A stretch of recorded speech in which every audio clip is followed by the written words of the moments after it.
everyone, here we go. Quick video update of the K24 Turbo Honda Civic. We are in the process of finishing this bad boy up. Still got a bunch of things to do, but little by little we're just gonna tackle them. And what I'm gonna be showing you guys today is how we did our vacuum line, and also how we're gonna run it to our pressure regulator and our fuel pulse dampener. I'll also be showing you guys how we wired up our AEM sensors, which we're using for our fuel, our oil, and our map sensor, and what pieces I used. Had a few questions on Instagram. I post all my updates on there, so I get a bunch of questions. So just based on your comments and what you guys would like for me to film, is what I'm going to start producing more of.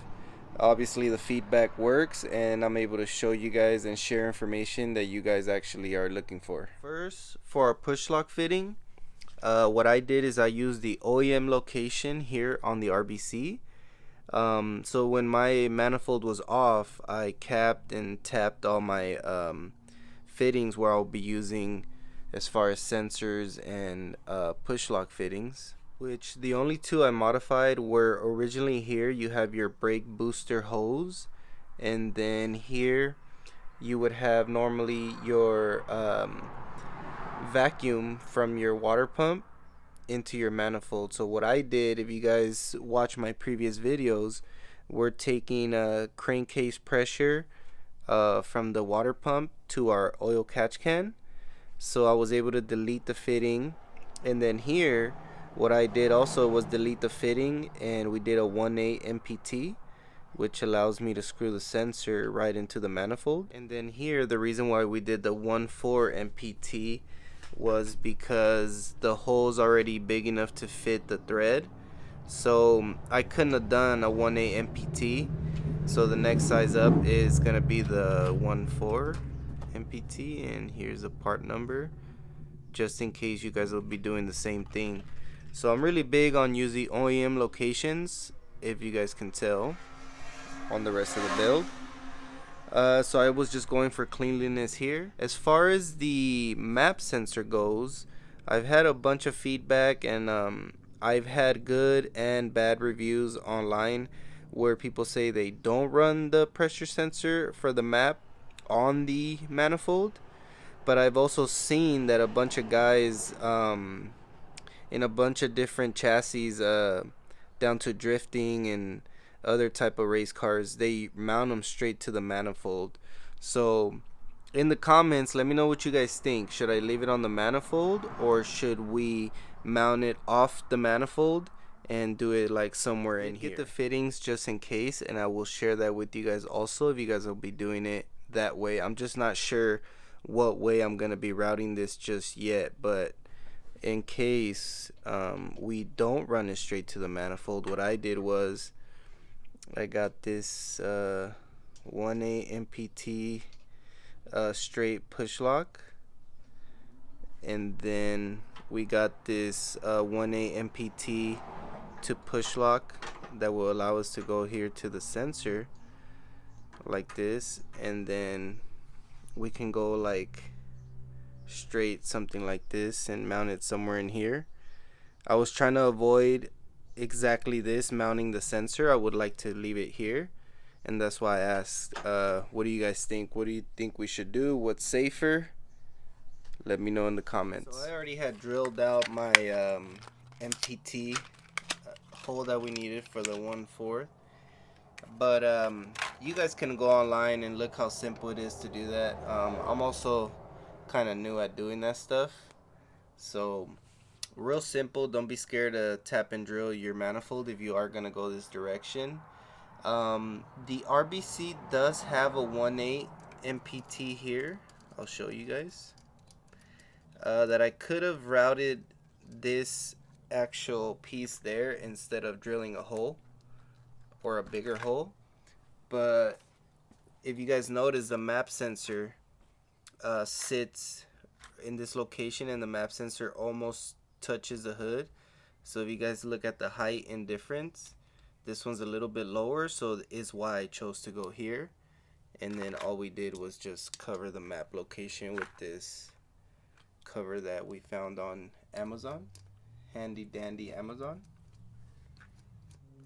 Alright, so there we go, boys. Nice and tightened down. And we do have our hose already pre-ran here. And there is your push lock MPT.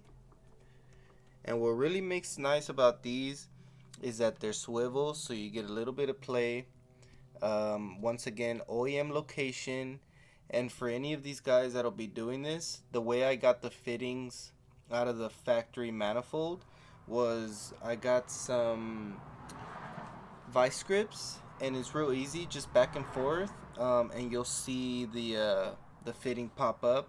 Real simple. They're just pressed in by Honda, so you guys will be able to get that done. So for your vacuum, it is always best to get manifold pressure, and we did same thing here on the wastegate. Push lock MPT with just a 90 1/8 NPT, and yeah, just like that. I'm gonna wait on the actual map sensor. Still haven't decided exactly what we're gonna do there. So again, you guys can get your MPT taps from Amazon like I used here, and just makes the job real simple and smooth to keep that OEM location. So we did get our sensors wired up, and real simple, the way I did that was I got this real nice 3-wire loom from Amazon, and it just makes it real clean because you could build your own harness. I'll show you guys here what this loom looks like, real nice and neat, and it comes 3-wire.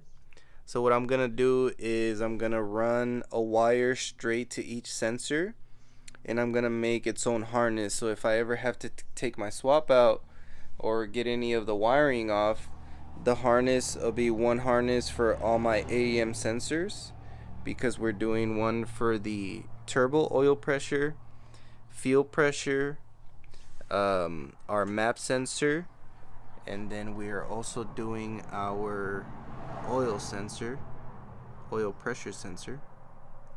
So we got to wire that one up. So just getting closer and closer to firing this bad boy up. Then same thing for our turbo vacuum for our boost solenoid, straight from the turbo, and 90 from the boost solenoid. Same thing, push lock, real nice and neat. Alright, so now that we have our blow-off valve vacuum nice and neat, I'll be showing you guys the way I did my fuel pressure regulator and dampener. I used the same 1,4-OD hose, and it didn't fit directly onto the fitting on both ends. So what I did was I used a little bit of heat, and it allowed it to just push through, and it's gonna stay. So safe on that. I drilled a hole on the RBC, as you guys can see right there, and then I put a real nice grommet, again with the Amazon special. Like I told you guys can find these fittings there. We went from obviously we have our dampener line, our regulator line, so we went from a 2-to-1, as you guys can see there. I'll be teeing off right in here, as you guys can see with this tee. We'll put it right here, and then I'll tee down, and then we'll get our vacuum for our regulator and dampener. So with that being said, we have our vacuum for our fuel system and our blow-off valve using the one OEM location. And then you guys can find all these push locks on Amazon. Like I said, this one came as a kit, so you guys will get like the 2-to-1, the T, and then you'll get like a elbow set. So it comes with anything you need, that way you can route it the way you would like to. So yeah guys, trying to keep the system real nice, real efficient, real clean, trying to make it make sense at the same time while building a reliable car. So a lot of details going into this beast. So now I'll be sharing the information with you guys on my turbo cooling system. I went from the RBC intake manifold back to the turbo inlet here, and then we went on the outlet from the turbo. We went with a 90 down, back down here, down to our stock radiator location. So what I did there was I used a M10 1.25 fitting to a AN6, and what I did was our fan switch is normally ran on the radiator, on the stock radiator I'm using, which is off of a 2006-2011 Civic Si, and it allows you to thread this fitting in there, and that'll be our return. So we're going from the manifold back down to the OEM location, like I said, with the fan switch radiator outlet. So there it is, guys, for all the guys that asked me on the fittings for the intake manifold. It'd be a 3.8 BSP fitting to a AN6 is what I'm routing with line and fitting. So real simple. The turbo fitting for the coolant, I got it straight from Garrett, which comes with its copper seal. And then just real clean, like I said, we're gonna be able to cool our turbo down, run the system real efficient, and then keep our sensors and everything working real nice and neat. So this is what's taking me so long with this build. I never thought personally that I'd be going this far into a build, especially it being my first turbo setup. Most guys, they get a cheap turbo, they slap it on and they learn, which is a good thing. It's what I wish I would have done myself, but knowing me and how I am, I like to do things right the first time, that way I don't have to go back and do it again.